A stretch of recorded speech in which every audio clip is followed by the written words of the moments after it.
এই ছোট্ট বালক হাফেজ আবুল বারাকাত কাঠের উপরে বাসতেছে, জেলেরা তার উঠাইল নৌকায়, মালদ্বীপের বাজারে তুললো বিক্রি করার জন্য।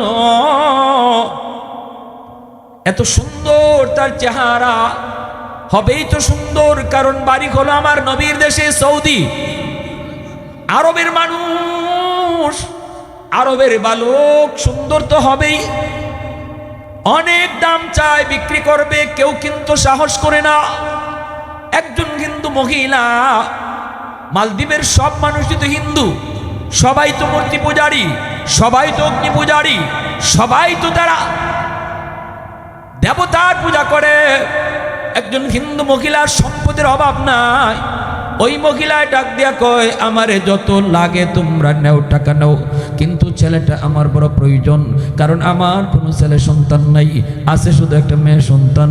আমার মেয়েটারে বালিক হওয়ার পর, উপযুক্ত হওয়ার পর বিয়ে দিয়ে দিতে হবে, তখন আমাকে কে পালবে, কে খাওয়াবে? একটা ছেলের বড় প্রয়োজন, টাকা কত লাগবে বলো? ছেলেরা যা চাইছে তা দিয়ে মহিলা কিনে নিল। এইবার হাফিজ সাহেব হিন্দু মহিলার ঘরে, হাফিজ সাহেব মহিলাটারে আম্মা কয়, মহিলাটাও তারে আদর করে, বোনটারও তারে ভাইয়া কয়, সব বোনটারে বড় আদর করে। এইভাবেই চলছে রে যুবক, এইভাবেই সুন্দর করে চলছে তাদের জীবন। হঠাৎ করে একদিন হাফিজ সাহেব দেখতেছি মায় কান্দে। মা তুমি কেন কান্দো? মায় কই, বাবা কান্নার কারণ হলো এই মালদ্বীপে প্রতি বৎসর সিডর হয়, জলোচ্ছ্বাস হয়, অসংখ্য অগণিত মানুষ মারা যায় পানির নিচে পইরা। জলোচ্ছ্বাস আইসা মালদ্বীপ শহরটারে পানির নিচে ডুবায় দেয়। এই অবস্থায় বাদশাহ জ্যোতিষীদেরকে বলল, গণকদেরকে বলল, তোমরা গণনা করে বের করো, জ্যোতিষীরা জ্যোতিষী বিদ্যা পরে বের করো, কেন এমন হয়, কেন এমন হয়। ওরা তালাশ করে বলল, এটা একটা খবিস জিনের কারসাজি, এটা খবিস জিনের কাম। এর থেকে যদি মালদ্বীপে বাঁচাইতে হয়, তাহলে একটা সুন্দরী কুমারী মেয়েকে সাগরের পারে একটা রাম মন্দির, এই রাম মন্দিরে মেয়েটাকে রাতের বেলা দিয়ে আসতে হবে, সকালবেলা মেয়েটার লাশ পাওয়া যাবে, অর্থাৎ জিন এই মেয়েটারে খেয়ে ফেলবে, জিনরে ভুগ দেওয়া লাগবে, তবেই সিডর হবে না, মালদ্বীপ শহরটা রক্ষা পাবে।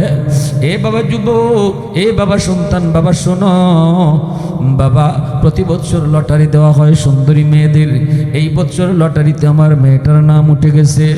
কিছুক্ষণ পরেই সরকারি সৈন্যরা আমার দরজার পাশে আসবে, আইসেই তারা জোর করে আমার মেয়েটাকে নিয়ে নিবে। বাবা বল বল বল, এত মায়া করে যেই মেয়েটাকে বড় করে নাম, এত আদর, আজকে আমার মেয়েটা চোখের সামনে সে মৃত্যুর ঘাটে যাবে, আমি মা সেটা কেমনে সহ্য করব, কেমনে সেটা সহ্য করব রে বাজান, এজন্য আমি কাঁদতেছি। হাফিজ সাহেব কই, মা টেনশন করো না, টেনশন করো না, আমি এর সমাধান দিব, আমি এর সলিউশন দিব গো মা, আমার বোনটার কোনো ক্ষতি হতে আমি দেব না, আবার সিডরও হবে না, এই জিনেও কোনো ক্ষতি করতে পারবে না। মা তুমি কোনো টেনশন করো না, আমার বোনটারে নানার বাড়িতে পাঠিয়ে দাও, আর বোনের জামা কাপড় পরাইয়া আমাকে মেয়ে লোক বানাইয়া পালকের মধ্যে তুমি বসায় রাখো, আমার দাড়ি নাই মুছ নাই, আমাকে বোঝা যাবে না আমি আজ একটা ছেলে, আমাকে মেয়ে লোকের পোশাক পরালে আমাকে মেয়েই মনে হবে, ওরা আমাকে মেয়ে মনে মনে করে, ওরা আমাকে রাম মন্দিরে রেখে দিক, এরপরে আমি বুঝবো আর জিনে বুঝবো। আল্লাহু আকবার, আল্লাহু আকবার, আরো জোরে আল্লাহু আকবার। এই কথা বলা মাত্রই মহিলা কয়, বাবা না না, আমি তোমাকে হারাতে পারবো না রে বাবা। হাফেজ সাহেব কয়, মা গো কোনো টেনশন তুমি করবা না গো মা, আমার কোনো ক্ষতি হবে না, আমার কোনো ক্ষতি হবে না। কয় না বাবা। হাফেজ সাহেব কয়, মা তুমি জানো না আমার সিনার ভিতরে কি আছে? ওই জিনের যেই শক্তি, সিডরের যেই শক্তি, এর যে হাজার হাজার গুণ পাওয়ার আল্লাহ আমার সিনার ভিতরে রাখছে। এই শক্তির নাম হলো 30 পারা কুরআন। 30 পারা কুরআন আমার সিনার ভিতরে। মা টেনশন তুমি করবা না, কোনো ভয় তুমি করবা না, যা বলছি বোনটারে নানার বাড়ি পাঠায় দাও। এই বইলে বোনের জামা কাপড় পইরা সে বইসে রইছে। সন্ধ্যা হতেই সরকারি ফৌজেরা আইসি দরজায় নক করলো। দরজায় নক করতেই মহিলা দরজা খুলল। মহিলা তো দেখেই কয় রাম রাম রাম। হাফেজ সাহেব কয় মা গো রাম কইও না, রামে কাম হইতো না। ঠিক না? ভিতরে ঢুকে ওরা দেখে এত সুন্দর একটা মেয়ে। সরকারি সৈন্যরা কয় কি রে অত সুন্দর মালদ্বীপের মেয়ে, চেহারা তো মালদ্বীপের মতো ওই তো না, চেহারা তো আরবের। ঠিক না? এইবার কয় এত সুন্দর মেয়ে, এত সুন্দর মেয়ে, আপনারা বলুন দেখি মেয়ে না ছেলে? হ্যাঁ পিছনে বাইরে রাখো, মেয়ে না ছেলে? হাফেজ সাহেবরে যখন নিয়ে যাবে, আমাকে তোমরা ধরতে হবে না, আমি নিজেই যাব। চলো, চলতে শুরু করলো, মন্দিরে নিয়ে রাখলো। এরপরে ওরা মন্দিরে রেখে চলে আসলো। এইবার মন্দিরে ঢুইকা হাফেজে কোরআন সে মেয়েলুকের পোশাক ফেলে দিল। ভিতরে ছিল তার পোশাক, হাতে ছিল জায়নামাজ। মন্দিরের ভিতরে এসে জায়নামাজ বিছায়া দিল। আল্লাহর কদমে সাজদায় পড়ে কয় মালিক আজ প্রমাণ হবে গো মালিক, জিনের পাওয়ার বেশি নাকি তোমার কোরআনের পাওয়ার বেশি? মালিক আজকে প্রমাণ হবে সাগরের পানির পাওয়ার বেশি নাকি তোমার কালামের পাওয়ার বেশি। আল্লাহু আকবার, জোরে কও, আরো জোরে কও আল্লাহু আকবার। এই কথা বলা মাত্রই চলো, চলে গেল। এখন তো সে তাকায় দেখে মালদ্বীপের সাগর থেকে পানি উঠতেছে পাহাড়ের মতো উঁচু হইয়া, উপরে আগুন, পাহাড়ের মতো পানি উঁচু হইয়া, পানির উপরে আগুন। এই আগুনটা মালদ্বীপের দিকে আসতেছে, মালদ্বীপের দিকে আসতেছে। পানির মধ্যে কিন্তু আগুন তৈরি হয়, পানির মধ্যে আগুন, আগুন কারেন্ট তৈরি হয় কোত্থেকে? পানি থেকে কারেন্ট তৈরি হয়, পানিতে। কারেন্ট তো একটা আগুন, তাইলে পানির খুব স্পিড, পানি যখন খুব বেশি ধাক্কা লাগে তখন এই পানির ধাক্কায় আগুন তৈরি হয়। উপরে আগুন, উপরে আসতেছে। এইদিকে হাফেজ সাহেব মন্দির থেকে আল্লাহর কোরআনের সূরা ইয়াসিন তেলাওয়াত শুরু করলো। কোরআনের ইয়াসিন, কলবুল কোরআন, কোরআনের কল্ব, কোরআনের হৃৎপিণ্ড। সূরা ইয়াসিন, ইয়াসিন পড়া ফু দিল। সাথে সাথে আল্লাহ পাক ইয়াসিন সূরাটাকে আল্লাহ পাক অ্যাটম বোমা বানায় দিছে। পাহাড়ের মতো উঁচু পানি, ওই পানি যখন আক্রমণ করবে, সূরা ইয়াসিন যায়া ওই পানিকে আঘাত করলো। মুহূর্তের ভিতরে পানি আবার সাগরে দেবে গেল, মুহূর্তের ভিতরে পানি সাগরে দেবে গেল। সিডর পরাজিত হলো, জিন্নাত পরাজিত হলো, আল্লাহর কোরআন জয়ী হলো। আল্লাহু আকবার, জোরে কও। আল্লাহর কোরআন জয়ী হলো। সর্বকালের সর্বসময়ে সর্ব অবস্থায় আল্লাহর কালাম জয়ী হয়, ঠিক কিনা? জোরে বলো। কেউ যদি আল্লাহর কোরআনের সাথে বিরোধিতা করতে চায়, কেউ যদি কোরআনের বিরুদ্ধে দাঁড়াতে চায়, সে যেন নিজের কপাল নিজের মাথা দিয়া ওয়াল ভাঙবার চেষ্টা করে। মাথা দিয়া ওয়াল ভাঙতে গেলে ওয়ালের কোনো ক্ষতি হয় না, কিন্তু মাথার খবর আছে, ঠিক কিনা? জোরে কও। মুহূর্তের ভিতরে পানি আবার পানি হয়ে গেল। সকালবেলা সরকারি ফৌজরা আসলো লাশ নেওয়ার জন্য। আয়েশা দেখে মন্দিরে বসে বসে একজন হাফিজ সাহেব কোরআন তেলাওয়াত করে। সরকারি ফৌজরা কই, কি ব্যাপার, লাশ কই, মেয়ের লাশটা কই, তুমি কোত্থেকে আইছো, তুমি কেডা? হাফিজ সাহেব কয় আমি আইসি কোত্থেকে, পরে কই মনে সাউকারে কয় রাত্রে যে একটা মেয়ে লোক এখানে রেখে গেলাম, মেয়ে মানুষ, এই মেয়ে মানুষের লাশটা কই? হাফিজ সাহেব মুসকে আসিয়ে কয় বলদের দল, তোরা তো আমারই রেখে গেছ। ওইটা কি কর, আমরা রাখলাম তো মেয়ে মানুষ, তুমি তো ছেলে দেখা যায়। আরে আহমক, আমি আমার বইনের কাপড় পরে মেয়ে লোক সাহায্যে বসিলাম, তোমরা আমারই মেয়ে মানুষ মনে করে লইছো। তো ওই মেয়েটা কো, আমার বইন নানির ভাতের ফিটা খায় নানি বাড়ি, আর আমি বইনের কাপড় পরে বয়া আসিলাম, তোমরা আমার লই আইছো। তুই মরলি না, সিডুরও ওইল না, তোরে দিয়ে যিনি মানল না। হাফেজ সাহেব কয় তোমরা কি মনে করেছো জিনে আমারে মেরে ফেলবে। আমার সিনার ভিতরে আল্লাহর 30 পারা কোরআন, আমি 30 পারাও লাগছে না, শুধু ইয়াসিন পুরা ফু দিছি। আল্লাহর কোরআনে ইয়াসিন জয়ী হয়েছে, জিন পরাজিত হয়েছে।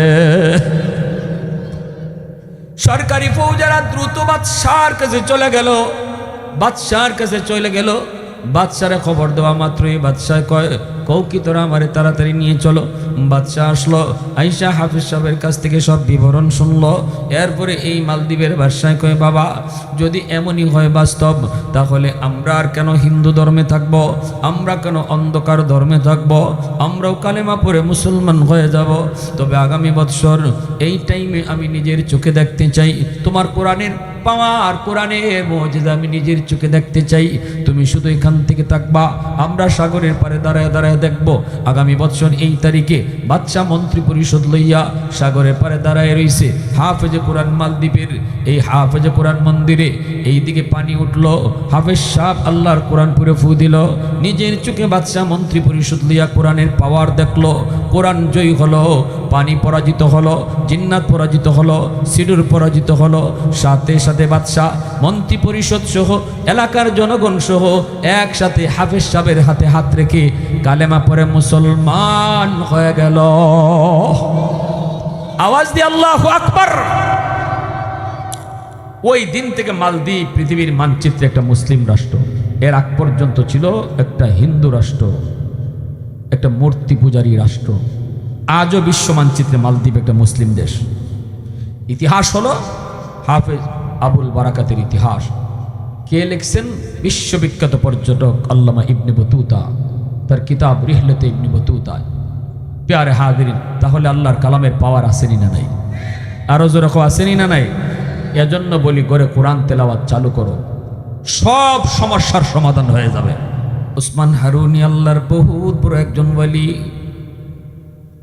খাজা মঈনুদ্দিন চিশতি রহমাতুল্লাহি আলাইহির পীর, ওনার মুর্শিদ খাজা মঈনুদ্দিন চিশতি রহমাতুল্লাহি আলাইহির নাম তো আমরা অনেকেই শুনছি, ঠিক না? ওনার পীর যে এখন, তাহলে তিনি কত বড় পীর? উসমান হারুনি একদিন এশার নামাজের পর তিনি ঘোষণা দিতেছেন, ফজরের নামাজ যারা আমার পিছনে পড়বায় আমার সাথে জান্নাতে যাইবায়। ঘোষণাটা দিয়ে তিনি বলেন, খবরটা কিন্তু বড় গোপন খবর, এই কথাটা কেউ কারো কাছে বলতে পারবা না। যদি এই কথা কেউ কারো কাছে বলো, তাহলে কিন্তু জাহান্নামে যেতে হবে। বলা মাত্রই মানুষগুলি সব নীরব নিস্তব্ধ হয়ে গেল। সবাই চিন্তা করলো, মনে মনে ভাবছিলাম আব্বারে গিয়া কইমু, বাপে ভাবছিল পুত্রে কইব, বাইয়ে ভাবছিল বাইরে কইব, বন্ধু ভাবছিল বন্ধুরে ডাইকা কইব ফজর উসমান হারুনির পিছনে পড়ো, তাহলে আল্লাহর তৈরি জান্নাতে যাওয়া সহজ হবে। কিন্তু যেই মাত্র উসমান হারুনি কয় না, গোপন খবর কারো কাছে বলা যাবে না, সাথে সাথে সবাই আবার নীরব হয়ে গেল। না না, কারো কাছে বলা যাবে না। বাপ ছেলের কাছে ঘুমাইছে, ছেলেরে কিছু কয় না, অথচ বাপে জানে ফজর পড়লে উসমান হারুনির পিছনে নামাজ আল্লাহর তৈরি জান্নাতে যাওয়া যাবে। ছেলে ঘুমাইছে বাপের কাছে, বাপরে কিছু কয় না। বন্ধু বন্ধুর কাছে ঘুমাইল, কিন্তু বন্ধুরে কিছু কয় না। এমনিভাবে কেউ কাউরে কিছু কয় না। ফজরের নামাজের সবাই হাজির হলো। উসমান হারুনি তাকায় দেখেন, এশার জামাতে যেই পরিমাণ মানুষ ছিল, ফজরের জামাতে ডাবলের ডাবল, ডাবলের ডাবল। মসজিদ ভরা, বারান্দা ভরা, মাঠ ভরা মানুষ আর মানুষ। আল্লাহর ওলি উসমান হারুনি কয়, এ এশার নামাজ কারা কারা পড়ছো হাত উঠাও। সবাই যারা হাত নামাজ পড়ছে তারা হাত উঠাইল। যারা নামাজ পড়ে নাই এশার, এরা তো হাত উঠাইছে না, খালি ফজর আইছে। বেশিরভাগ মানুষ হলো শুধু ফজরে আইছে। এইবার উসমান হারুনি বুঝে গেছেন এই মানুষগুলার কেউ না কেউ খবর দিছে, ঠিক না নি? এই মানুষগুলার কেউ না কেউ খবর দিয়েছে।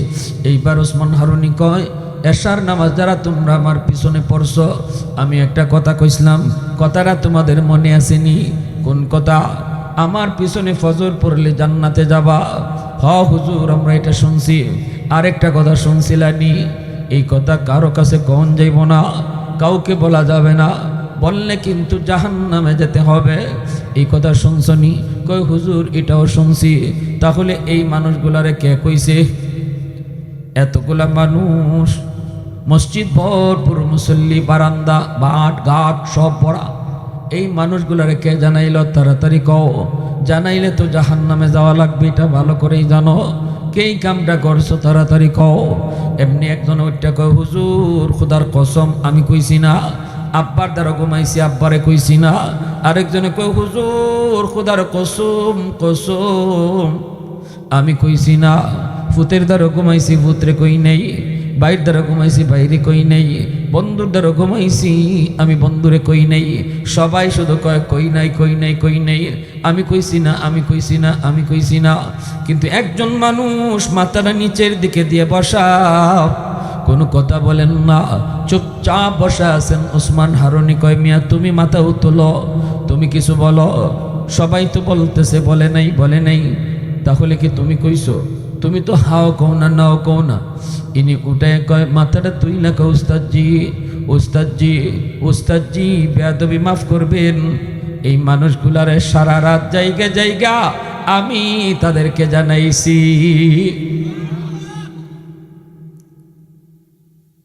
কেন তুমি জানাইছো? তুমি কি জাহান্নামে যেতে চাও? জানাইলে জাহান্নামে যাওয়া লাগবে এই কথা শোনো নাই? কয় হ হুজুর শুনেছি শুনেছি। তাহলে তুমি কেন জানাইছো?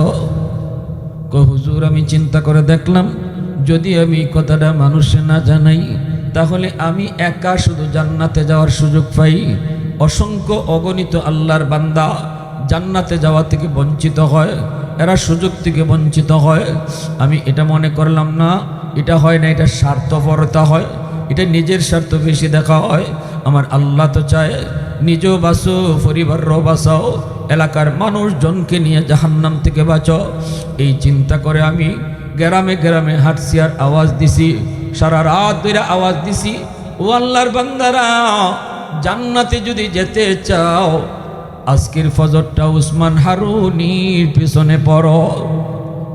কারণ ইনি এত বড় আল্লাহর বলি, আগুনের ভিতরে ইনি চাপ দেয়, আগুন উড়ারে জ্বালায় না।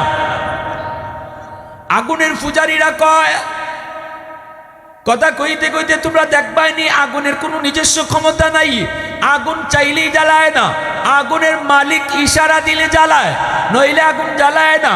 আগুনের পূজারীরা কই এটা বুঝি না, এত কথা বুঝি না। উসমান হারুনি কই বুঝতে চাও? কই হ বুঝতে চাই। সাথে সাথে আল্লাহু আকবার কইয়া আগুনের ভিতরে তিনি ঝাঁপ দিয়েছেন।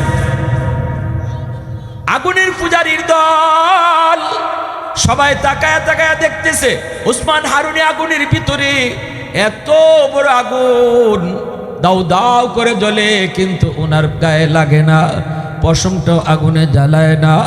আবার তিনি আগুনের ভিতর থেকে বেশ কিছুক্ষণ থাইকা আল্লাহু আকবার কয়ে আগুন থেকে বেরিয়ে আসলেন। সমস্ত অগ্নি পূজারীরা মুহূর্তের ভিতরে কালেমা পড়ে মুসলমান হয়েছে। আর একটু জোরে কও আল্লাহু আকবার। তাহলে আমরা কি বুঝলাম? আগুন নিজের কোনো ক্ষমতা নেই, আগুন আগুনের মালিকের কথায় চলে, ঠিক কিনা? জোরে কও, আরো জোরে কও, ঠিক কিনা? আগুন তার মালিকের ইশারায় চলে বিদায় আজকে 11 দিন 12 দিন যাবত আমেরিকার লস অ্যাঞ্জেলেস আগুনে জ্বলে, হলিউড আগুনে পড়ে জ্বলে ছাই। তাম পৃথিবীর প্রযুক্তির লাইনে দ্বারা চ্যালেঞ্জ করে আমেরিকা, পৃথিবীর কোনো শক্তি যাদের সামনে হাজির হতে পারে না, যারা আল্লাহর শক্তির সামনে অনেক সময় বাহাদুরি দেখায়, সেই আমেরিকা আজকে অত্যাধুনিক সমস্ত প্রযুক্তি নিয়ে এক আগুনের সামনে অসহায় হয়ে দাঁড়ায় আছে। শুধু দেখা ছাড়া কোনো উপায় নেই, পুরা শহরকে শহর জ্বালায় দিতেছে। লস অ্যাঞ্জেলেস আগুনে জ্বলতেছে, পৃথিবীর সবচেয়ে দামি এলাকা, পৃথিবীর সবচেয়ে মূল্যবান এলাকা, দামি দামি ধনী ধনী লোকরা যেখানে থাকে, হলিউডের নায়ক নায়িকা যেখানে থাকে, রঙ্গমঞ্চ দিনরাত যেখানে তৈরি হয়, পাপের রাজ্য আমেরিকার, সেই পাপের রাজ্যের নাম হলো লস অ্যাঞ্জেলেস।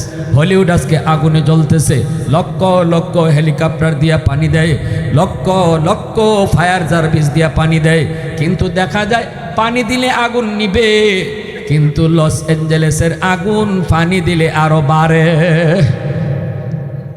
দুনিয়ার আগুন পানি দিলে নিবে, আর আল্লাহর আদেশে যেটা জ্বলে এটারে পানি দিলে আরো জ্বলে।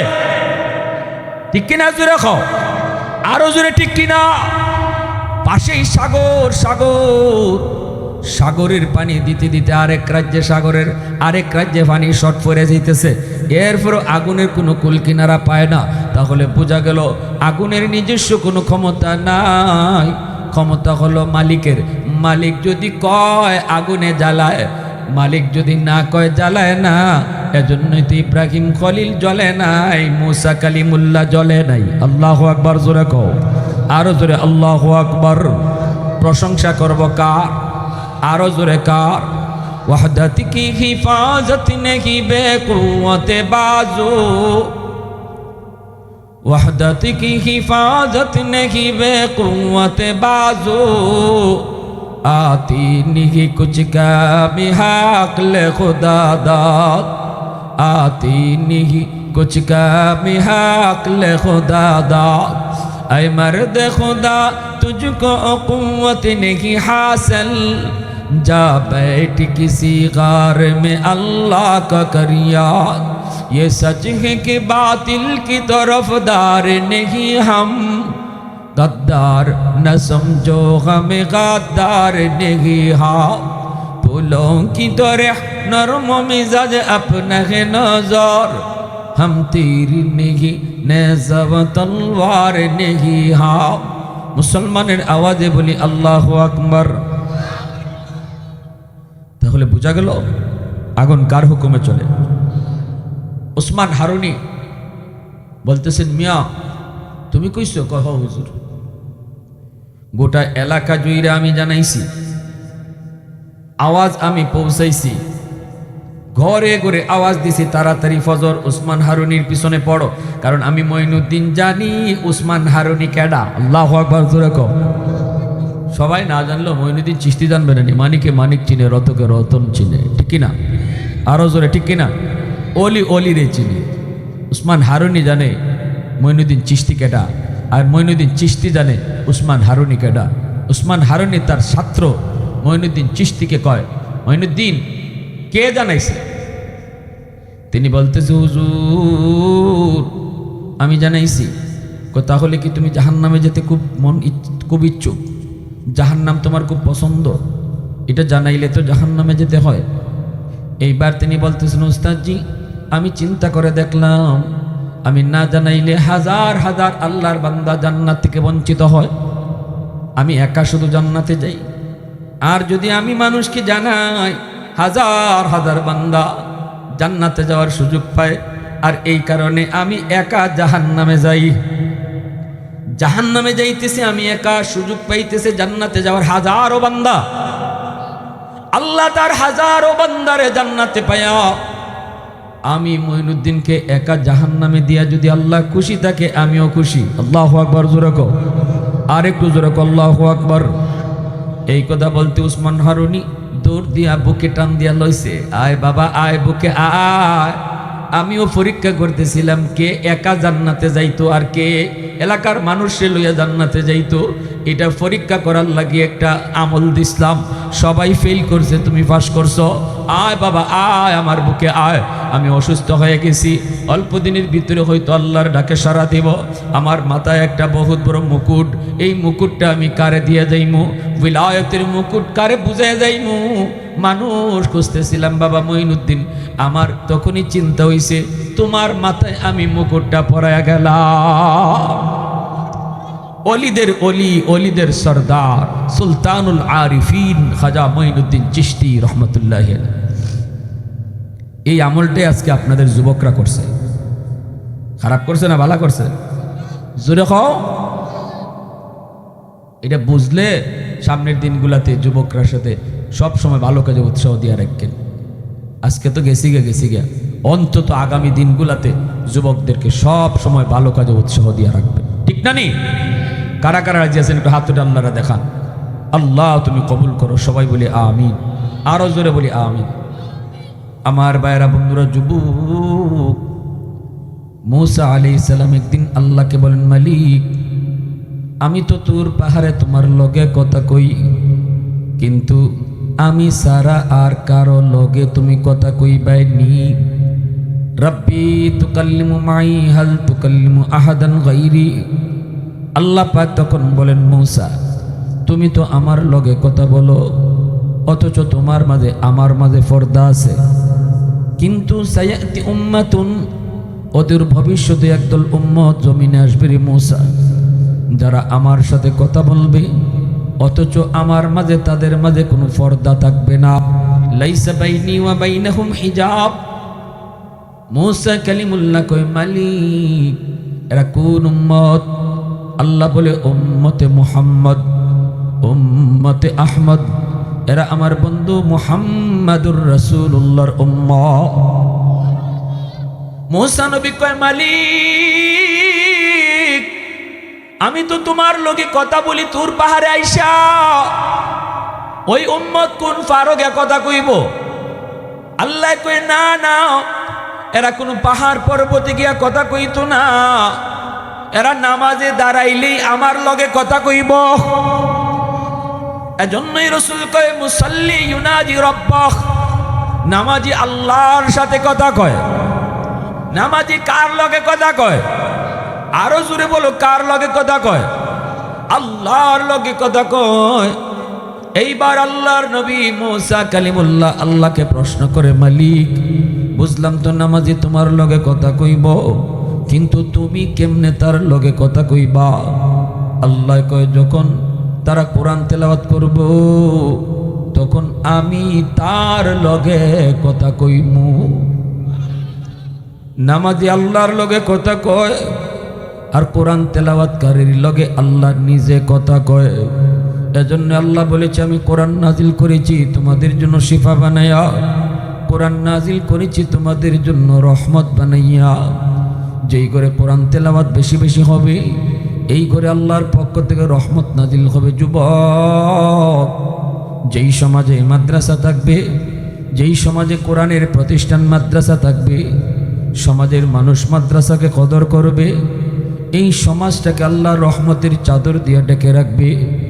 যেই সমাজের মানুষ উলামায়ে কেরামকে মহব্বত করবে, যেই সমাজের মানুষগুলা সন্তানকে হাফেজ আলেম বানাবে, আল্লাহ ওই সমাজটাকে আযাব গজব থেকে হেফাজত করবে। সুবহানাল্লাহ জোরে বলেন, আর একটু জোরে বলেন সুবহানাল্লাহ। এজন্য বলি, কোরআন বহুত বড় নিয়ামত আল্লাহ পাকের পক্ষ থেকে। যেই করে কোরআন তেলাওয়াত হয়, এই করে রহমত নাজিল হয়। স্বামী স্ত্রীর ভিতরে আল্লাহ মহব্বত বাড়ায় দেয়, ভাইয়ে ভাই আল্লাহ মহব্বত বাড়ায় দেয়, বাপ বেটার ভিতরে আল্লাহ মহব্বত বাড়ায় দেয়।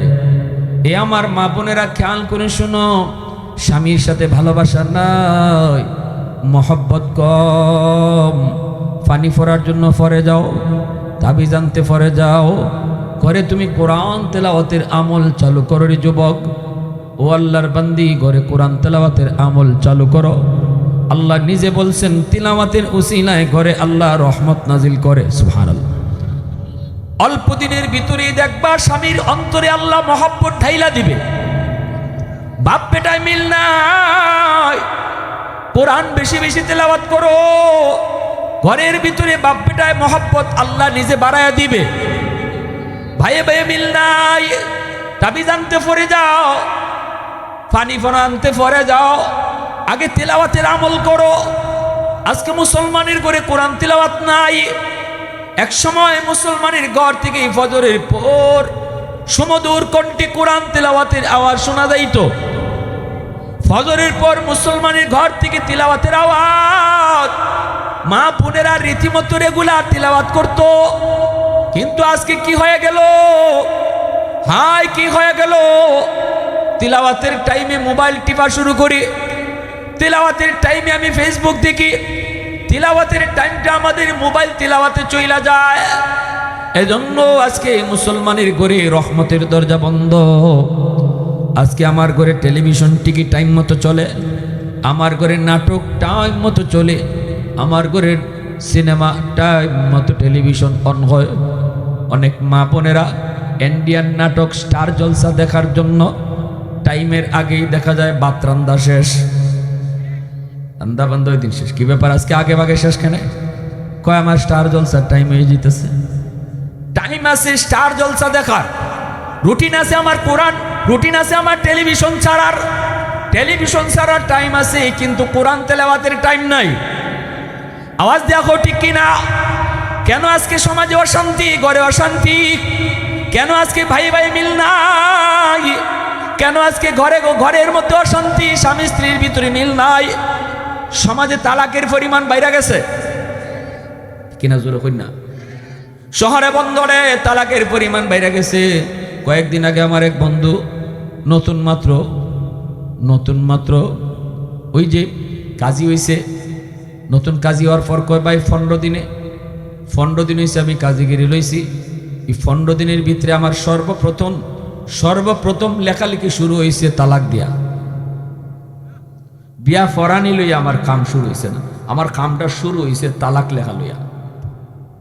আর এই পর্যন্ত 15 দিনে মনে হয় 20টার উপরে খালি তালাকের কাগজে লেখন লাগছে। কি শুরু হইল, কি গজব হইল। কই এর মাঝে আবার আরো কষ্টের খবর আছে। আমি বললাম কি তা? কই যতগুলা তালাক আইছে এর মাঝে অধিকাংশ তালাক হইল বউয়ে জামাইরে তালাক দিছে। তালাক কেডায় দেয়? তালাক দেয় জামাইয়ে, ঠিক না নি? হ্যাঁ নাকি তার সুনামগঞ্জে উল্টা আসেনি? তালাক দেয়। এখন তালাকও উল্টে গেছি গে, এখন জামাইয়ে তালাক দেয় না, বউয়ে তালাক দেয়। কেন লাগি? বিয়াও উল্টে গেছি গে, এজন্য তালাকও উল্টে গেছি গে। যে জমানায় জামাইয়ে তালাক দিত ওই জমানায় জামাইয়ে বিয়া করত, আর এই জমানাত বউয়ে তালাক দেয়। খেল লাগি বিয়া উল্টে গেছি, এখন জামাইয়ে বিয়া করে না, বউয়ে বিয়া করে। আপনারা এটা জানেন না নি? আমি নিজের কানে শুনছি মেয়ের বাপে মেয়ের বিয়ার ব্যাপারে আলাপ করতে আমার মেয়েরে বিয়া করাইতেছি, মেয়েরে বলে বিয়া করাইতেছে, আর পুত্রে বিয়া করাইতে পুত্রে বিয়া দিতেছে। বিয়া করে কেডায় আর বিয়া বয় কেডায়? আমরার জমানায় যে জমানায় তালাক দিত জামাইয়ে, এই জমানায় জামাইয়ে বিয়া করত, এজন্য তালাকও জামাইয়ে দিত। আর এই জমানা তাইয়া বিয়া করে বেটিনতে আর তালাকও দেয় বেটিনতে। জানি না, এটা আপনাদের গ্রামের অঞ্চলে কথা কইতেছি না, এটা শহরের নিয়ম কইতেছি। শহরে, গ্রামে এখনো এই বাতাস আইছে না, এটা শহরে চলছে। এই যে তালাক সংখ্যা বাড়ছে কেন লাগে? এখন কি পরিমাণ অশান্তির শেষ নাই। ফোন কয়টা ধরবো আমরা? আমি তো ফোন ধরিই না, সহকারী ফোন ধরে। হুজুর মাহফিলের লাগে যে পরিমাণ ফোন আয়, এর থেকে বেশি আয় ব্যক্তিদের ফোন খালি। হুজুর কি তুইছে? সহকারী ধরে, কি হয়েছে? হুজুর আমার জামাই আমার বালা হয় না। কিতাব হয় না, বালা হয় না, তাবিজ দিন, পানি ভরা দিন, হিতা দিন। তে আমি কইতে তুই কিতা কস? কয় আমি আপনি তো কইছে নই, বেশি কইতাম কোরআন পড়তো। আমি কই বেশি কোরআন তেলাওয়াত করো, তাইলে আর তাবিজ পড়া লাগতো না, পানি পড়া লাগতো না, অটো আল্লাহ করে রহমত দিয়ে দিব। কিন্তু এটা মানতে রাজি না, তো আমরা এটা মানতে রাজি না, ঠিক না নি? পানি পড়া হুজুরে দিব, কামইতো না। কামইব কেমনে? আমার ঘরে তো তিলাওয়াত হয় না, টেলিভিশন চলে, রহমতের দরজা বন্ধ, গজবের দরজা খোলা। হুজুর যে পানি পড়া দিছে, এই পানি পড়া তো আমার ঘরে গিয়া হামাইবার দরজা খোলা হয় না। কারণ কোরআন তিলাওয়াত কইরা যে ফু দেওয়া হয়, এটা তো আমার ঘরের গজবের দরজা যে ঢুকবে না, আমার ঘরে রহমতের দরজা খোলা থাকলে তাবিজকে ঢুকবো।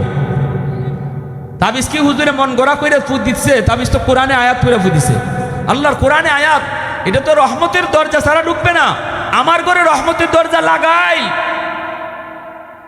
তেলাওয়াত হয় না, বউ করে না, জামাই করে না, জিফুতে করেন না। দিন যায়, সপ্তাহ যায়, মাস যায়, রমজান আইলে কোরআনের সাথে আমরা আর সাক্ষাৎ হয়, ঠিক না নি? কিন্তু টেলিভিশন ডেলি চলে না, চলে না। এখন হুজুরে পানি পড়া দিন, আমার ঘরে গিয়া আমার তো খাম হয় না, খাম হইতো কেমনে, গরগে ঢুকবার জায়গা পায় না, ওখানে আইয়া কিতা সব দোষ হুজুরের। পরের দিন আইয় বেটার দোকানও হামাইয় কয় নাই রে, নাই নাই, আগের মেসাব নাই, হয়েছি নি খাম, আগের মেসাব নাই, সব নকল। খেললে কি আগের মেসাব আসলে অরিজিনাল, ফু দিত ডাইরেক্ট অ্যাকশন। আর এখন কয়বার দিয়ে গেলাম হুজুরের দ্বারো পানি ভরা লইয়া, জামাইয়া খালি আগের থেকে আরো বেশি ফিটায়, ঠিক না নি? পানি ভরা যেমন রিয়াকশন হইল, ফিটায় আরো বেশি। তে এই যে দোষটা দিল হুজুরের, এটা তো হুজুরের দোষ না, গন্ডগোল লাগাইছে আমি। আমার ঘরও নাই তেলাওয়াত, আমার ঘরও চলে টেলিভিশন, আমার ঘরও চলে মোবাইল, আমার ঘরও গান বাজনার আওয়াজ হয়, রহমতের দরজা আমি লাগাই তো রাখছি, সিল মাইরা তো রাখছি, আর গজবের দরজা খোলা, হুজুরে পানি ফোরা ঢুকতো কে কোন ভাই? গন্ডগোল লাগাইছে আমি, আর দোষ দেই হুজুর রে। রোগ হইল আমার জমিনও, আর চিকিৎসা দিতেছে আসমানও। আগুন লাগছে আমার শেরপুর, পানি লইয়া যায় ফরিদপুর। কুশিয়ার আর সব পানি ফরিদপুর ডাললো তো শেরপুরে আগুন নিভত না, ঠিক না নি? আগে দ্বার হলো, যে জমানায় মুসলমানের ঘরে দরজা খোলা আসিল, এই জমানায় তো ফুতে কাম হইছে। ওই গরফুর হিসাবে ফু দিয়া গেছুন, আমরা উস্তাদরা কইছুন গরফুর হিসাবে ফু দিয়া যাইতা ফুকরির মাঝে। ফুকরি বুঝুননি আপনারা? তারা কয় ফুকুর কয় না নি, সিলেটি ভাষায় কইলাম ফুকরি। এই ফুকুরের মাঝে ফু দিয়া যাইতা গরফুর হিসাবে, আর কইতা এখান থেকে পানি নাও। হাজারে বিজারে মানুষে বোতলে বইরা পানি নিত, খাম হয়ে যেত। কাম হইব না নি ভাই? ওই সময় তো তেলাওয়াত ফজরের পরে মুসলমানের ঘরের পাশ দিয়ে গেলে কোরআন তেলাওয়াতের আওয়াজ শোনা যাইত। এক বেচারা লন্ডন থেকে আইসা, হুজুর আমার একটা খাস ফু দিন। হুজুর এই ফুকুরের মাঝে ফু দিয়া যায় না, আমার কিতা কিতা জানি করে। হুজুর এখন তো কে লাগে তোমার ফুকুরের ফু দিয়ে যে এই ফুতে তোমার একই নয় না? কয় একই নয় হুজুর, ইফারের ফু হিফার যায় কেমনি? হুজুর এখন তেমন কিতা করতাম, হুজুর আমার একটা জগের মাঝে খাস ফু দিন, আমি লন্ডন থেকে আইসি বড় শখ করিয়া। তো হুজুর কইতেছেন যে তুমি কাছের জগ কি আনছো? জগ আনছি। কি যাত জগ? কাছের জগ। ধরো দুই হাতে বালা করে যাতে ধরো। বেচারা দুই হাত দিয়ে এমনি যাতা দিয়া ধরছে। আর গরফুরি সাহেব গেছেন, আমরা উস্তাদ এগুলা ভাসে আসলা, তাই কইন আমরা নিজের চোখে দেখা সাবে গিয়া খালি কইন বালা কইরা ধরো মিয়া, চাইতে ধরো। হুজুর ধরছি তো হুজুর, আর কি বাদ দুই হাতে ধরছেন নি? জি। গিয়া দিছেন ফু, আর ফু দেওয়ার লগে লগে খাসের জগ ঠাস ঠাস করে ফাইটটা সব পানি মাটিত। সুবহানাল্লাহ জোরে কও। আল্লাহর কালামের আসর আসেনি না নাই? আরো জোরে কইন আসেনি না নাই? আজ থেকে 300 বছর আগের একটা, 350 বছর আগের বাস্তব ঘটনা। বিশ্ব মানচিত্রে একটা দেশ আছে মালদ্বীপ। ওই মালদ্বীপের মানুষ সব ছিল হিন্দু, মূর্তি পূজারী। পাশের সাগরে সৌদি আরবের জাহাজ ডুবে গেছে, সব যাত্রী মারা গেছে। একজন হাফেজে কোরআন, হাফেজ আবুল বারাকাত, সে আল্লাহ তারে কুদরতে বাঁচায় রাখছে। আল্লাহ যারে বাঁচায় কেউ তারে মারতে পারে না, আর আল্লাহ যারে ধরে কেউ তারে সময় দিতে পারে না, ঠিক না নি? 17 বছর ধরে সময় পাইছইন, কিন্তু আল্লাহ যখন ধরছইন তখন যাইতে সিগারে এই কথা নেতা হলটা হয়ে যাবার সময় পাইছে না। কত পুলিশ অফিসার হতে হয়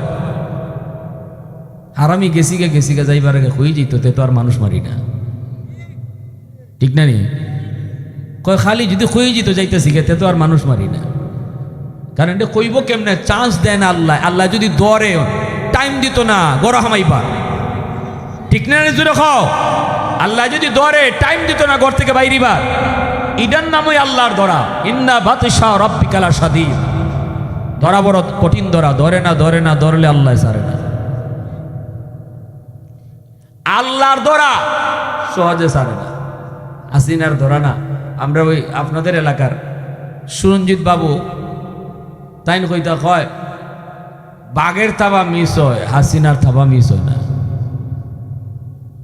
বন্দুকের গুলি মিস হয়, হাসিনার গুলি মিস হয় না। ও বাবা, কই গেল ডায়লগ? কখন ডায়লগ গেল কই? এটা মানুষ, আর উফরে তখন কেডা?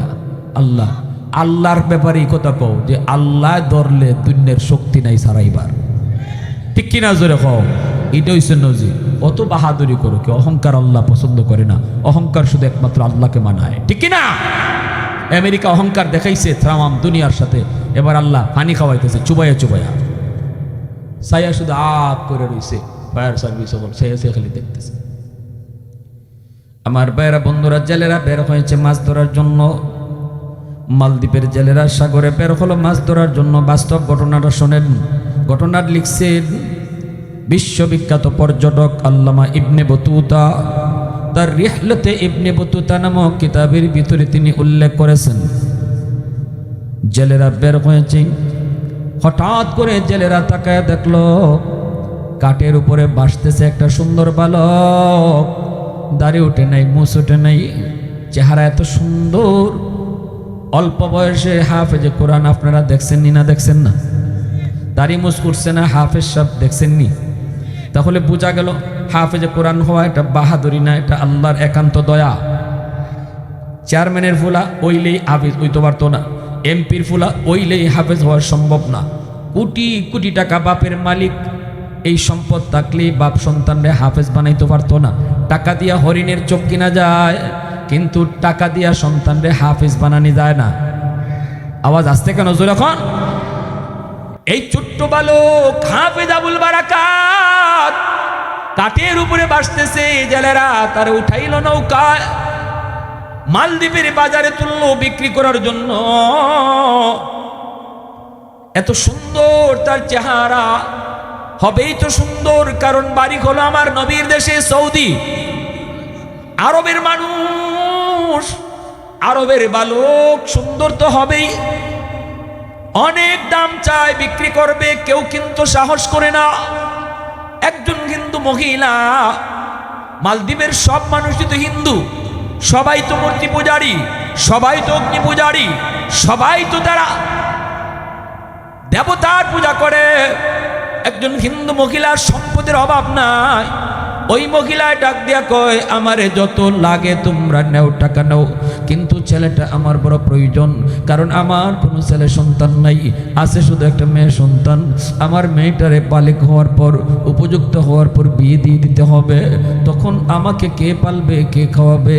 একটা ছেলের বড় প্রয়োজন, টাকা কত লাগবে বলো? ছেলেরা যা চাইছে তা দিয়ে মহিলা কিনে নিল। এইবার হাফিজ সাহেব হিন্দু মহিলার ঘরে, হাফিজ সাহেব মহিলাটারে আম্মা কয়, মহিলাটাও তারে আদর করে, বোনটারও তারে ভাইয়া কয়, সব বোনটারে বড় আদর করে। এইভাবেই চলছে রে যুবক, এইভাবেই সুন্দর করে চলছে তাদের জীবন। হঠাৎ করে একদিন হাফিজ সাহেব দেখতেছি মায় কান্দে। মা তুমি কেন কান্দো? মায় কই, বাবা কান্নার কারণ হলো এই মালদ্বীপে প্রতি বৎসর সিডর হয়, জলোচ্ছ্বাস হয়, অসংখ্য অগণিত মানুষ মারা যায় পানির নিচে পইরা। জলোচ্ছ্বাস আইসা মালদ্বীপ শহরটারে পানির নিচে ডুবায় দেয়। এই অবস্থায় বাদশাহ জ্যোতিষীদেরকে বলল, গণকদেরকে বলল, তোমরা গণনা করে বের করো, জ্যোতিষীরা জ্যোতিষী বিদ্যা পরে বের করো, কেন এমন হয়, কেন এমন হয়। ওরা তালাশ করে বলল, এটা একটা খবিস জিনের কারসাজি, এটা খবিস জিনের কাম।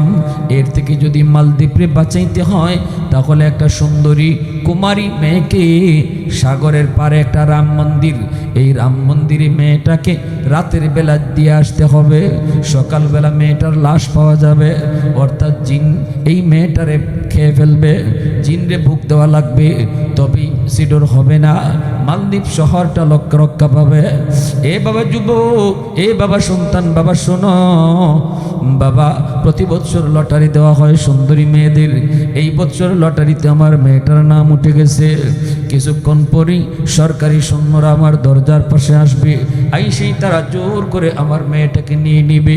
বাবা বল বল বল, এত মায়া করে যেই মেয়েটাকে বড় করলাম, এত আদর, আজকে আমার মেয়েটা চোখের সামনে সে মৃত্যুর ঘাটে যাবে, আমি মা সেটা কেমনে সহ্য করব, কেমনে সেটা সহ্য করব রে বাজান, এজন্য আমি কাঁদতেছি। হাফিজ সাহেব কই, মা টেনশন করো না, টেনশন করো না, আমি এর সমাধান দিব, আমি এর সলিউশন দিব গো মা, আমার বোনটার কোনো ক্ষতি হতে আমি দেব না, আবার সিডরও হবে না, এই জিনেও কোনো ক্ষতি করতে পারবে না। মা তুমি কোনো টেনশন করো না, আমার বোনটারে নানার বাড়িতে পাঠিয়ে দাও, আর বোনের জামা কাপড় পরাইয়া আমাকে মেয়ে লোক বানাইয়া পালকের মধ্যে তুমি বসায় রাখো। আমার দাড়ি নাই মুছ নাই, আমাকে বোঝা যাবে না আমি আজ একটা ছেলে। আমাকে মেয়ে লোকের পোশাক পরালে আমাকে মেয়েই মনে হবে, ওরা আমাকে মেয়ে মনে মনে করে, ওরা আমাকে রাম মন্দিরে রেখে দিক, এরপরে আমি বুঝবো আর জিনে বুঝবো। আল্লাহু আকবার, আল্লাহু আকবার, আরো জোরে আল্লাহু আকবার।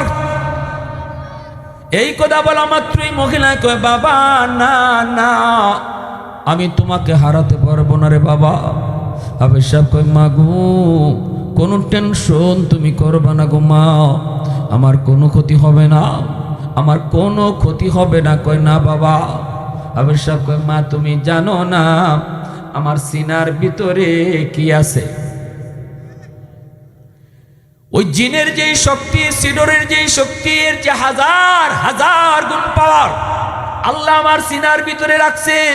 এই শক্তির নাম হলো 30 পারা কুরআন। 30 পারা কুরআন আমার সিনার ভিতরে। মা টেনশন তুমি করবা না, কোনো ভয় তুমি করবা না। যা বলছি বোনটারে নানার বাড়ি পাঠায় দাও। এই বইলে বোনের জামা কাপড় পইরা সে বইসে রইছে। সন্ধ্যা হতেই সরকারি ফৌজেরা আইসি দরজায় নক করলো। দরজায় নক করতেই মহিলা দরজা খুললো। মহিলা তো দেখেই কয়, রাম রাম রাম।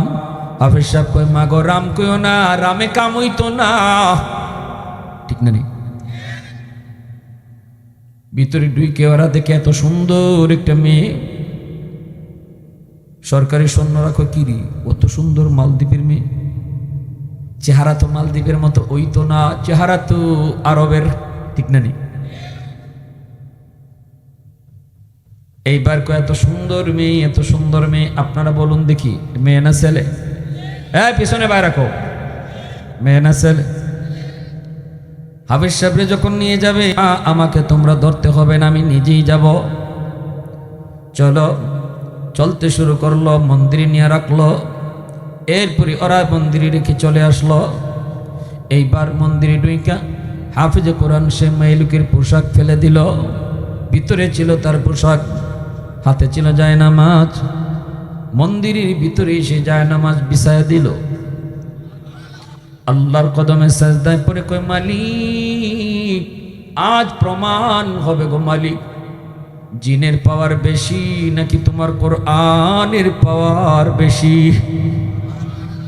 মালিক আজকে প্রমাণ হবে সাগরের পানির পাওয়ার বেশি নাকি তোমার কালামের পাওয়ার বেশি। আল্লাহু আকবার, জোরে কও, আরো জোরে কও, আল্লাহু আকবার। এই কথা বলা মাত্রই চলো, চলে গেল। এখন তো সে তাকায় দেখে মালদ্বীপের সাগর থেকে পানি উঠতেছে পাহাড়ের মতো উঁচু হইয়া, উপরে আগুন, পাহাড়ের মতো পানি উঁচু হইয়া, পানির উপরে আগুন। এই আগুনটা মালদ্বীপের দিকে আসতেছে, মালদ্বীপের দিকে আসতেছে। পানির মধ্যে কিন্তু আগুন তৈরি হয়, পানির মধ্যে আগুন, আগুন কারেন্ট তৈরি হয় কোত্থেকে? পানি থেকে কারেন্ট তৈরি হয়, পানিতে। কারেন্ট তো একটা আগুন, তাইলে পানির খুব স্পিড, পানি যখন খুব বেশি ধাক্কা লাগে তখন এই পানির ধাক্কায় আগুন তৈরি হয়। উপরে আগুন, উপরে আসতেছে। এইদিকে হাফেজ সাহেব মন্দির থেকে আল্লাহর কোরআনের সূরা ইয়াসিন তিলাওয়াত শুরু করলো। কোরআনের ইয়াসিন, কলবুল কোরআন, কোরআনের কল্ব, কোরআনের হৃৎপিণ্ড। সূরা ইয়াসিন, ইয়াসিন পড়া ফু দিল। সাথে সাথে আল্লাহ পাক ইয়াসিন সূরাটাকে আল্লাহ পাক অ্যাটম বোমা বানায় দিছে। পাহাড়ের মতো উঁচু পানি, ওই পানি যখন আক্রমণ করবে, সূরা ইয়াসিন যায়া ওই পানিকে আঘাত করলো। মুহূর্তের ভিতরে পানি আবার সাগরে দেবে গেল, মুহূর্তের ভিতরে পানি সাগরে দেবে গেল। সিডর পরাজিত হলো, জিন্নাত পরাজিত হলো, আল্লাহর কোরআন জয়ী হলো। আল্লাহু আকবার, জোরে কও, আল্লাহর কোরআন জয়ী হলো। সর্বকালের সর্বসময়ে সর্ব অবস্থায় আল্লাহর কালাম জয়ী হয়, ঠিক কিনা জোরে বলো। কেউ যদি আল্লাহর কোরআনের সাথে বিরোধিতা করতে চায়, কেউ যদি কোরআনের বিরুদ্ধে দাঁড়াতে চায়, সে যেন নিজের কপাল নিজের মাথা দিয়া ওয়াল ভাঙবার চেষ্টা করে। মাথা দিয়া ওয়াল ভাঙতে গেলে ওয়ালের কোনো ক্ষতি হয় না, কিন্তু মাথার খবর আছে, ঠিক কিনা জোরে খাও। মুহূর্তের ভিতরে পানি আবার পানি হয়ে গেল। সকালবেলা সরকারি ফৌজরা আসলো লাশ নেওয়ার জন্য। আয়েশা দেখে মন্দিরে বসে বসে একজন হাফিজ সাহেব কোরআন তেলাওয়াত করে। সরকারি ফৌজরা কই, কি ব্যাপার, লাশ কই, মেয়ের লাশটা কই, তুমি কোত্থেকে আইছো, তুমি কেডা? হাফিজ সাহেব কয় আমি আইসি কোত্থেকে, পরে কই মনে সাউকারে কয় রাত্রে যে একটা মেয়ে লোক এখানে রেখে গেলাম, মেয়ে মানুষ, এই মেয়ে মানুষ আর লাশটা কই? হাফিজ সাহেব মুসকে আসিয়ে কয় বলদের দল, তোরা তো আমারই রেখে গেছ। ওইটা কি কর, আমরা রাখলাম তো মেয়ে মানুষ, তুমি তো ছেলে দেখা যায়। আরে আহমক, আমি আমার বইনের কাপড় ফইরা মেয়ে লোক সাহায্যে বসিলাম, তোমরা আমারই মেয়ে মানুষ মনে করে লইছো। তো ওই মেয়েটা কো, আমার বোন নানির ভাতের ফিটা খায় নানি বাড়ি, আর আমি বইনের কাপড় ফুরে বয়া আসিলাম, তোমরা আমার লই আইছো। তুই মরলি না, সিডুরও ওইল না, তোরে দিয়ে জিনি মারলো না। হাফেজ সাহেব কয় তোমরা কি মনে করেছো জিনে আমারে মেরে ফেলবে? আমার সিনার ভিতরে আল্লাহর 30 পারা কোরআন, আমি 30 পারাও লাগছে না, শুধু ইয়াসিন পুরা ফু দিছি। আল্লাহর কোরআনে ইয়াসিন জয়ী হয়েছে, জিন পরাজিত হয়েছে। সরকারি ফৌজারা দ্রুত বাদশার কাছে চলে গেল। বাদশার কাছে চলে গেল, বাদশারে খবর দেওয়া মাত্রই বাদশাহ কয় কৌ কি তোরা আমারে তাড়াতাড়ি নিয়ে চলো। বাদশাহ আসলো, আয়েশা হাফিজ সাহেবের কাছ থেকে সব বিবরণ শুনলো। এরপরে এই মালদ্বীপের বাদশাহ কয় বাবা, যদি এমনই হয় বাস্তব, তাহলে আমরা আর কেন হিন্দু ধর্মে থাকবো, আমরা কেন অন্ধকার ধর্মে থাকবো, আমরাও কালেমা পড়ে মুসলমান হয়ে যাব। তবে আগামী বৎসর এই টাইমে আমি নিজের চোখে দেখতে চাই তোমার কোরআনের পাওয়ার, কোরআনের মুজিজা আমি নিজের চোখে দেখতে চাই। তুমি শুধু এখান থেকে থাকবা, আমরা সাগরের পারে দাঁড়ায় দাঁড়ায় দেখব। আগামী বৎসর এই তারিখে বাদশা মন্ত্রী পরিষদ লইয়া সাগরের পারে দাঁড়ায় রইছে। হাফেজে কোরআন মালদ্বীপের এই হাফেজে কোরআন মন্দিরে এই দিকে পানি উঠলো। হাফেজ সাহেব আল্লাহর কোরআন পুরে ফু দিল। নিজের চোখে বাদশা মন্ত্রী পরিষদ লইয়া কোরআনের পাওয়ার দেখলো। কোরআন জয়ী হলো, পানি পরাজিত হলো, জিন্নাত পরাজিত হলো, সিডুর পরাজিত হলো। সাথে সাথে বাদশা মন্ত্রী পরিষদ সহ এলাকার জনগণ সহ একসাথে হাফেজ সাহেবের হাতে হাত রেখে কালেমা পড়ে মুসলমান হয়ে গেল। আওয়াজ দিয়ে আল্লাহু আকবার। ওই দিন থেকে মালদ্বীপ পৃথিবীর মানচিত্রে একটা মুসলিম রাষ্ট্র। এর আগ পর্যন্ত ছিল একটা হিন্দু রাষ্ট্র, একটা মূর্তি পূজারী রাষ্ট্র। আজও বিশ্ব মানচিত্রে মালদ্বীপ একটা মুসলিম দেশ। ইতিহাস হলো হাফেজ আবুল বারাকাতের ইতিহাস। কে লিখছেন? বিশ্ববিখ্যাত পর্যটক আল্লামা ইবনে বতুতা, তার কিতাব রিহলতে ইবনে বতুতা। প্যারে হাজিরিন, তাহলে আল্লাহর কালামের পাওয়ার আসেনি না নাই? আরো জোরে আসেনি না নাই? এজন্য বলি করে কোরআন তেলাওয়াত চালু করো, সব সমস্যার সমাধান হয়ে যাবে। পানি পড়ার জন্য আর কবিরাজের কাছে দৌড়তে দৌড়তে তো জীবনে বহু টাকা খাইছেন। আল্লাহর দোহাই আর কবিরাজের কাছে যাইতে হইব না। কবিরাজের নামে বহু ঠক, বহু বাটফার, বহু টাকা মারতেছে। ঘরের জিনবুত ছাড়াইতে চান, কবিরাজের কাছে যাওয়ান লাগতো না, খালি তিলাওয়াত করে সূরা বাকারার তিলাওয়াত করে চালু করো। আমি একটা কথা বলি আপনাদেরকে, ঘরে যে কজন সদস্য আছি, আমরা যদি একদিন সবাই বইয়া যদি কই বাবা বসো, আমি যদি আমার ছেলে মেয়ে বউ বাচ্চারে নিয়ে বইয়া বলি বাবা বলো সপ্তাহে 7 দিন, 7 দিনের মধ্যে কে কোন দিন কোরআন শরীফ পড়বার নাম বলো, বইলা যদি আমরা ডায়েরিতে উঠাই নেই, একটা রুটিন করে নেই, আগে নিজেরটা কই যে আমি শুক্রবারে তেলাওয়াত করবো বা শনিবারে আমি পারবো, মা তুমি কও কোন দিন পারবা, তুমি কও কোন দিন পারবা। এইভাবে যদি সপ্তাহে 7 দিন বাইকটা নেই আমরা পরিবারের সদস্যরা, বেশি লাগবে না, আধা ঘন্টা কোরআন তেলাওয়াত। কয় ঘন্টা? আধা ঘন্টা যদি কোরআন তেলাওয়াত করি, তাহলে দিনে অন্তত একবার হলেও আমার ঘরে কোরআন তেলাওয়াত হইতেছে। এই আমলটা অন্তত কারা কারা করতে রাজি আছেন? একটু হাত উঠে আল্লাহরে দেখা। আল্লাহ তুমি কবুল করো, সবাই বলেন আমিন। আরো জোরে বলেন আমিন। অটো আল্লাহর পক্ষ থেকে রহমত করে আসবে, শান্তি সমাজে গড়ে চলে আসবে। আল্লাহ আমাদের